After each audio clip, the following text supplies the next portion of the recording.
करिएगा। अगर गुड़हल का फूल कभी शंकर जी में देखें तो चप्पल बाद में उतारे, फूल पहले उतारे, है ना, उठाएं, क्योंकि शिव पुराण में आया है फूल पहले उतारे चप्पल बाद में। गुड़हल का आप हाथ में हरि ओम ओम नाभ्या आसीत दंतरिक्षकम शेषनोद्यो समोदता प्रयम भौमेर्दिशा सोतां तथा लोकान अकल्पयन् नैवेद्यम निवेदयामि नैवेद्यांते आचमनीयम जलम समर्पयामि। वहीं पे एक थाली रखते हैं, उसी में सब डाल दें। शंकर शरण नेत्र में हे गौरी नारायणी नमोस्तुते चढ़ा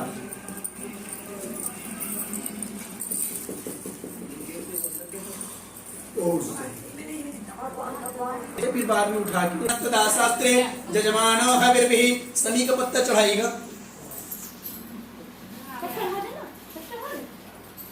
सर्वसिद्धि करीम शुभम दुःस्वप्न नाशनम देव श्री महादेवाय नमः। भस्म चढ़ाएंगे।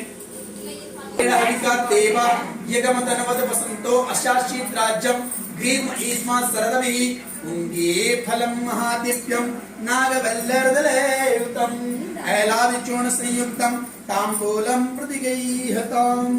श्री महादेवाय नमः। मुखे ते तांबूलम, हाथ जोड़ लीजिए। मुखे ते तांबूलम नयन युगले कज्ज्वल कला ललाटे काश्मीरा विलसति गले मौक्तिक लता स्फुरत् कांची साटी प्रतुकटियटे हाटक मई प्रतुकटि तटे हाटक मई भजा मई त्वांगारी नगपति किशोरी मविरता नगपति किशोरी मविरता। श्री माँ देवी नमो नमः। तदुपरांते द्रव्य दक्षिणा चढ़ाएं। 3 गौरी गणेश में कलश में ऊपर। अच्छा समझिएगा, ये नारियल क्या करना है, हमको कथा श्रवण करना है ना, हाथ में रख के, फिर बाद में भेंट अर्पित करेंगे। तो नारियल को सीधा रखेंगे, जो नीचे का चोखा हिस्सा होता है उसको अपने साइड कर लेंगे, है ना, उल्टा रखा गया है तो, और क्या बोलते हैं, फूल रखेंगे उसमें, और हाथ दोनों हाथ जोड़ के ऐसे अपने पास रखेंगे, भगवान के पास रख देंगे, कथा श्रवण करना है ना। पार्वती मैया पर्वत के हिमालय गुफाओं में जाकर व्रत की थी, तो इनका एक स्तुति गाते हुए हम कथा की ओर बढ़ेंगे। आप सभी ध्यान पूर्वक सुनेंगे।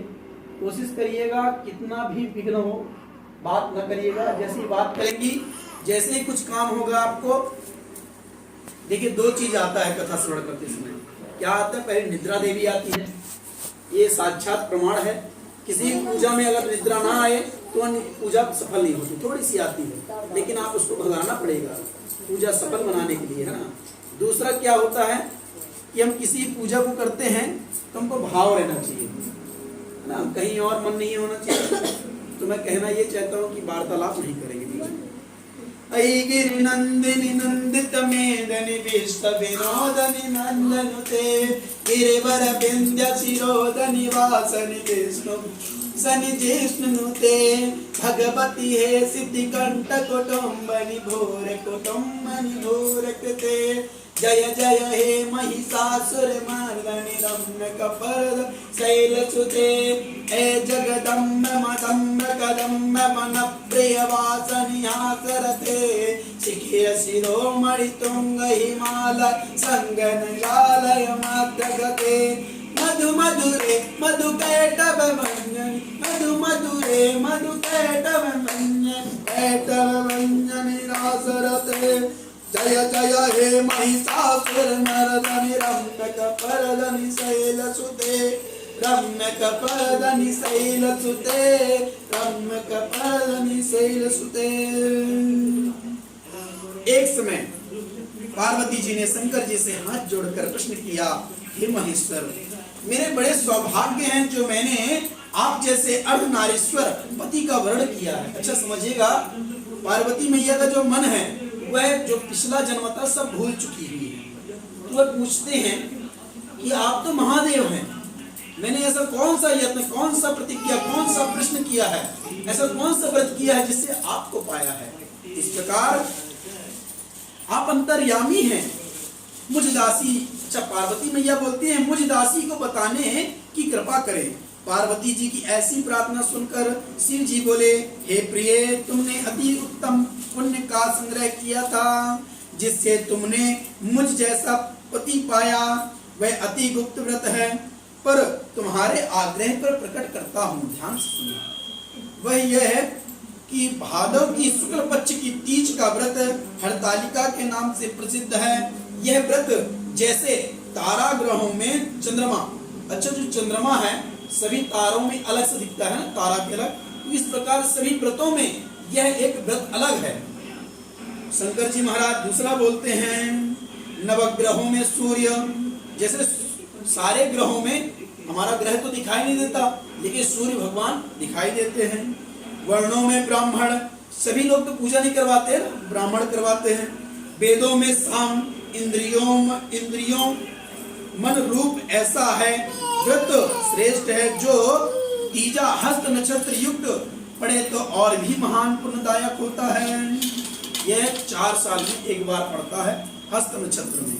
यह सुनकर पार्वती जी ने कहा, हे महेश्वर, मैंने कब और कैसे तीज का व्रत किया, यह सब सुनने की इच्छा है। इतना सुनकर भगवान शिव बोले, हे उमा, भारत के उत्तर में हिमाचल पर्वत है, उसके राजा का नाम हिमाचल है। वहां तुम रानी मैना से पैदा हुई थी। तुमने बाल्यकाल से ही मेरी आराधना प्रारंभ कर दी। कुछ उम्र बढ़ने पर तुमने हिमाचल की दुर्गम गुफाओं में जाकर सहेली सहित, मतलब अपनी सखियों सहित मुझे पाने हेतु तब आरंभ कर दिया। तुम ग्रीष्म ऋतु गर्मी के समय में पानी में खड़े होकर ध्यान में संलग्न रही हो। 6 के 6 ऋतुओं में, माहों में, 3 ऋतुओं में, ठंडी, बरसात, गर्मी, हेमंत, शिशिर, बसंत में रहकर तप करने पर भी मेरे दर्शन ना हुआ, तो तुमने ऊर्ध्वमुख होकर, मतलब सब चीज छोड़ दिया, खाना पीना, वायु का सेवन करने लगी, वृक्षों के पत्ते खाकर इस देह को क्षीण किया। इसी शुभ अवसर पर देव ऋषि नारद जी बोले, वहां पर उपस्थित हुए राजा ने अति हर्ष के साथ नारद जी का स्वागत किया और आने का कारण पूछा। नारद जी ने कहा, हे राजन, मुझे भगवान विष्णु ने भेजा है, मैं चाहता हूँ। अच्छा, कौन आया है? नहीं, समझिए, अभी कथा सुन रहे हैं, लेकिन कथा को समझिए, कौन आए हैं? नारद जी आए हुए हैं, किनके पास? हिमाचल के पास आए हैं। हिमाचल हिमालय के राजा हैं, और जो हिमाचल जी हैं उनकी पत्नी का नाम सुनैना और उनकी पुत्री का नाम पार्वती मैया है, और उनके दामाद का नाम भोले बाबा है। तो समझिएगा, कहने का मतलब ये है कि वहां पर नारद जी पहुंचते हैं और बोलते हैं कि मुझे विष्णु भगवान ने भेजा है, क्योंकि आपके पुत्री का वर्ण कौन कर लिया है? विष्णु भगवान ने स्वीकार किया है। क्या आपको स्वीकार है? तो राजा हिमाचल बोलते हैं, हिमालय ने कहा, महाराज, मेरा सौभाग्य है कि मेरी कन्या का विष्णु जी ने स्वीकार किया, वर्ण किया है, अतः मैं अवश्य उन्हें अपनी कन्या का दान करूंगा। अच्छा, पहले पार्वती मैया का विवाह किससे हो रहा था? विष्णु भगवान से। यह